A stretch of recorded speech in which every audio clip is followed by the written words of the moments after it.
Kimeumana watakimbia wenyewe.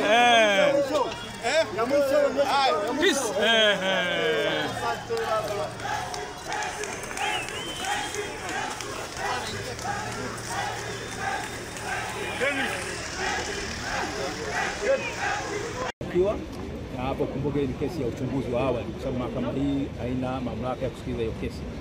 Lakini hoja ya pili ni kwamba ambayo ilikuwa mahakimu wa utetezi, mawakili wa utetezi, ni kwamba yule mshtakiwa pale kizimbani kuwa amezungukwa na maaskari, na mawakili wa utetezi walipinga kwa nguvu zote kwamba anatakiwa, kuna ile dhana kwamba mtu anapoletwa mahakamani anatakiwa achukuliwe kama mtu asikuwa na hatia, na mwisho wa siku hakimu amekubaliana na sisi kwamba atakiwa anakuwa kizimbani kuwa amezungukwa na maaskari. Kwa hiyo angalau kujenga heshima ya mahakama. Lakini amesema maagizo serikali au askari kufanya upelelezi namna gani wanaweza kuhakikisha usalama au kanuni gani zitaweza kuongoza kuhakikisha usalama unakuwepo baada kama pale mshtakiwa anapokuwa yuko kizimbani.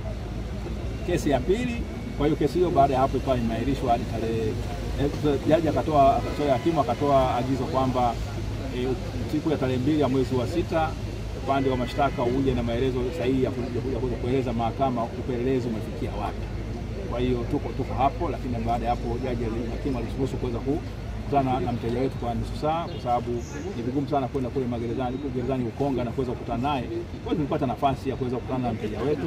Ilikuwa ni changamoto kuweza kuweka askari wa magereza watuachie ile faragha ambayo tunahitaji kama mawakili na washtakiwa. Mshtakiwa anatakiwa kuwa naye. Baada ya hapo kesi ya pili kaitwa ya kuchapisha taarifa za uongo.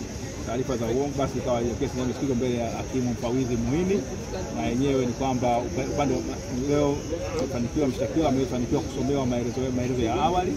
Amekubaliana tuna vitu viwili, swala tukutiana majina yake na ni mkazi wa wapi, na kwamba alishikwa akaletwa, kwamba alishikwa kaja mahakamani, kwamba anashtakiwa kwa makosa matatu ya uchapishaji wa habari za uongo, lakini hoja nyingine 8 mshtakiwa amezikataa.